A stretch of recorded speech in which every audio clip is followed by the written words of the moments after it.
Bonsoir, merci de nous rejoindre dans cette édition Touraine-Val-de-Loire.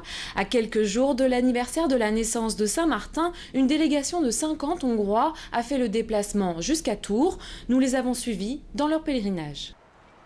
Ils ont parcouru plus de 1700 km jusqu'en Touraine pour marcher sur les pas de Saint-Martin de Tours, ce religieux miséricordieux, né, comme eux, sur l'actuel territoire de la Hongrie et reconnu par tous les catholiques pour son geste de charité envers un pauvre. Pour cette délégation de 50 Hongrois, présente pour un pèlerinage de 2 jours, ce séjour est intense, elle l'attendait depuis longtemps. Le groupe Tours 2020, élu de l'opposition, a contesté la réception de cette délégation, accompagnée de l'ambassadeur hongrois, à la mairie de Tours, dans ce contexte tendu par les positions intransigeantes de la Hongrie sur l'accueil des réfugiés syriens et irakiens. De leur côté, ni l'ambassadeur ni les pèlerins n'ont souhaité s'exprimer sur le sujet. D'importants ralentissements ont été enregistrés aujourd'hui sur le boulevard périphérique de Tours, en cause des travaux de réfection dans le secteur de Chambray et Joué-les-Tours. Explication. Les panneaux annoncent la couleur. La circulation reste difficile sur le boulevard périphérique.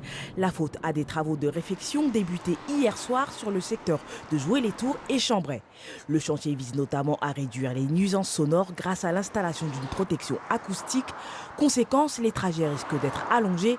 Certaines sorties sont fermées, des déviations ont été mises en place et la circulation se fait parfois sur une voie. Retour à la normale prévu jeudi, si la météo ne retarde pas la fin des travaux. Un nouveau pôle de formation des apprentis d'Auteuil a été inauguré hier à Loches. Le lycée spécialisé dans l'horticulture et le paysagisme, situé au cœur de la cité scolaire du Grand Vaud, accueille une centaine d'élèves formés de la 3e au bac professionnel. Nous avons été à leur rencontre. Une ligne dans l'autre sens et puis 2 autres qui ramassent les pierres l'État. Ça va éviter qu'on se piétine trop au mètre carré, après c'est dangereux. Une journée comme les autres aux apprentis d'Auteuil. L'établissement initialement installé à Verneuil-sur-Indre est arrivé depuis peu à Loches. Sa mission, accueillir et former des jeunes en situation de fragilité sociale ou scolaire.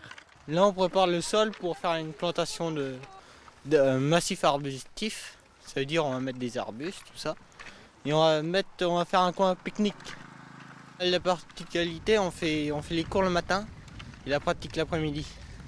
Ça nous change, ça nous vide l'esprit, ça nous apprend qu'est-ce qu'est le métier sur le terrain. Dans cet établissement spécialisé dans les formations de l'horticulture et du paysagisme, l'apprentissage ne se limite pas aux seuls aspects techniques. On travaille aussi sur tout ce qui est le champ de l'estime de soi, de la confiance en soi. Sur des jeunes adolescents, c'est souvent une période un peu charnière, difficile pour certains. Donc c'est important de travailler la valorisation de soi, l'estime de soi et la confiance.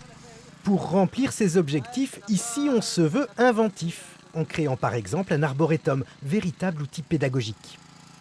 Dans l'acquis des compétences professionnelles, on peut avoir différentes manières de faire. Exercer l'élève sur une petite parcelle et puis faire et redéfaire ce qui a été entrepris, c'est une chose. Par contre, le mobiliser sur un projet durable qui va rester, qui va être visible, qui va être peut-être visité par les gens, où les gens de l'extérieur vont donner un avis, où les compétences, si je résume, où les compétences de l'élève vont être mises en avant, ça a une toute autre dimension.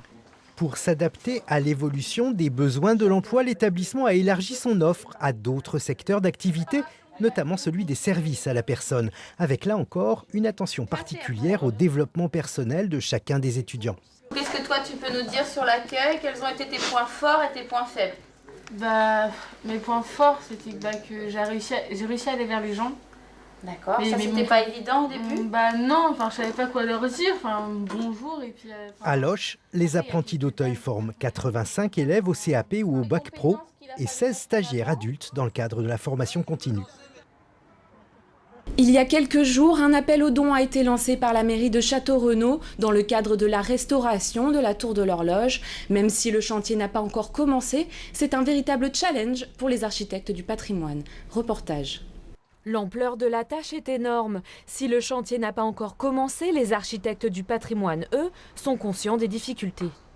Comment va-t-on aborder la restauration ? On a perdu des vestiges archéologiques intéressants qui témoignaient de l'histoire de l'édifice. Certains sont documentés et on va essayer de les remettre en place afin de transmettre aux générations futures un édifice qui soit compréhensible et attrayant.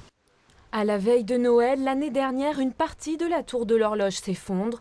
Construite au XIIe siècle, la porte de l'horloge avait à sa construction un rôle défensif. Et au fil des siècles, elle devient un monument emblématique dans l'histoire de la ville.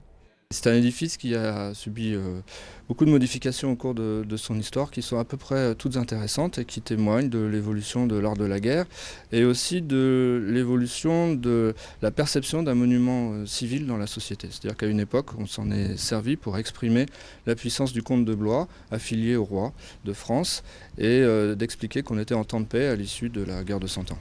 Aujourd'hui, les fissures du temps sont gravées dans la pierre. Le our qui surplombe la ville manque de s'effondrer. Les charpentes sont vieillissantes. Pour les architectes, l'objectif sera donc de consolider, de restaurer le monument par la reprise traditionnelle des maçonneries et des charpentes. On est au chevet d'un malade, d'un grand malade lorsqu'on se retrouve sur un chantier comme celui-ci. Je ne cache pas qu'il y a une part d'excitation quand même à devoir intervenir, mais on est rapidement rattrapé par l'enjeu. Il s'agit d'être très sérieux, d'être extrêmement méthodique, parce qu'un petit oubli ici peut engendrer de grandes catastrophes. Mais pas de crainte à avoir, depuis la tour a été stabilisée. Il faudra attendre quelques mois avant que la restauration commence. Ce soir, le TFC affronte Créteil au stade de la Vallée du Cher, une occasion pour les Tourangeaux de faire la différence à domicile. Rendez-vous ce soir dès 21h. Pour terminer cette édition, quelques images du téléfilm La Loi d'Alexandre, tourné il y a quelques semaines à Tours avec Gérard Jugnot et qui sera diffusé ce soir sur France 3. L'info continue, excellente soirée.